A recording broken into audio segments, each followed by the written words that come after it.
The Honourable Member for Saanich Gulf Islands.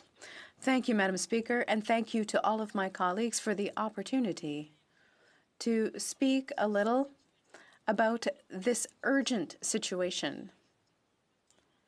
This situation requires absolutely everyone to face reality, the reality of injustice, and the challenge of reconciliation. Very important debate, and this is a very important moment.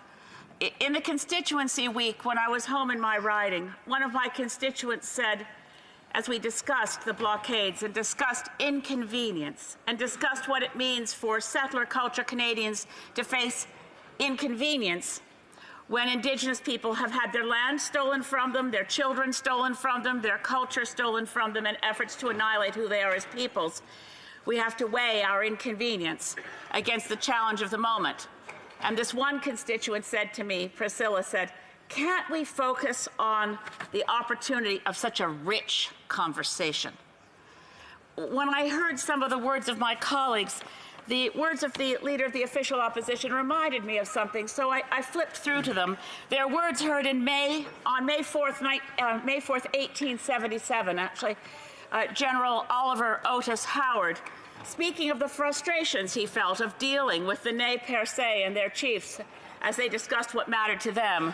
And he said, quote, 20 times over and over, I hear the earth is your mother. I want to hear it no more, but come to business at once.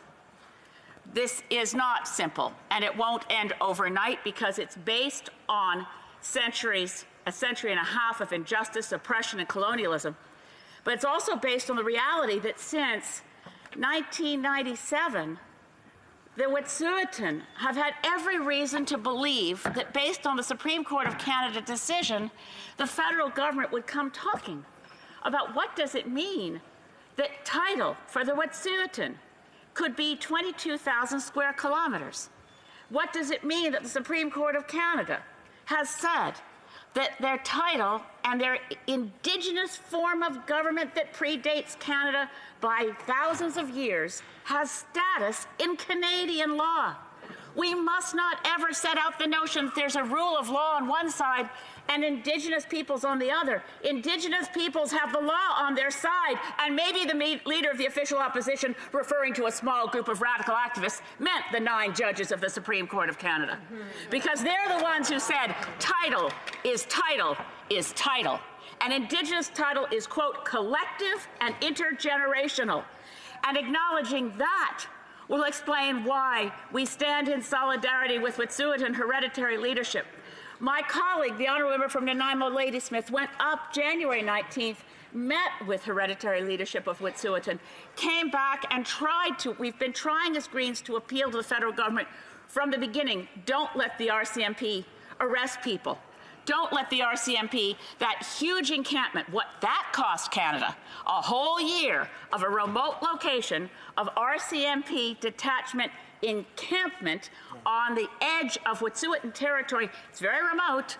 My colleague, the member for Nanaimo Ladysmith, got there and found that, yes, they had offered an alternative route. This was acknowledged, by the way, in the injunction case that granted an injunction to Coastal GasLink. The Wet'suwet'en hereditary chiefs had offered another location that avoided the Queese Trail, but Coastal GasLink, according to the court, unilaterally rejected the alternative. The federal government has to step up here. I'm glad the federal government is stepping up.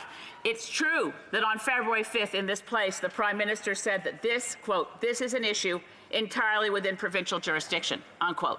That's true insofar as the pipeline goes. It doesn't cross a provincial border.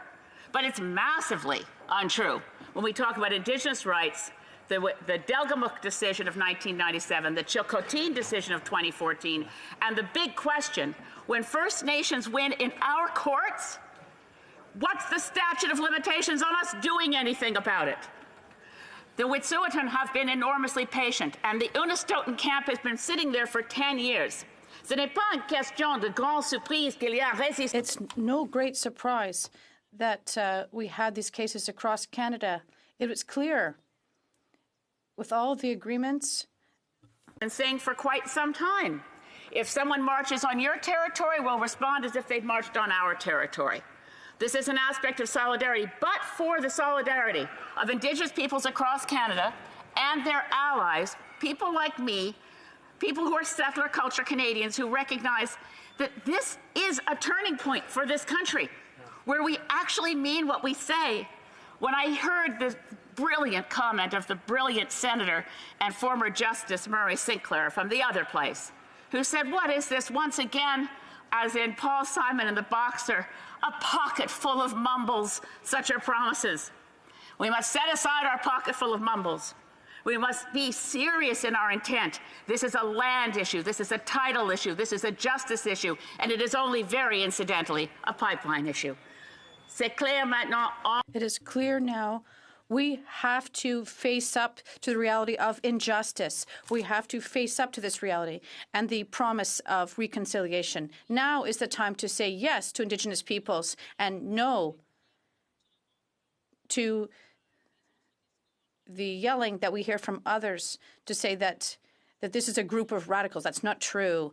This is a group that is committed to a large justice project. Face our moment of truth. Our moment of truth, justice, and reconciliation.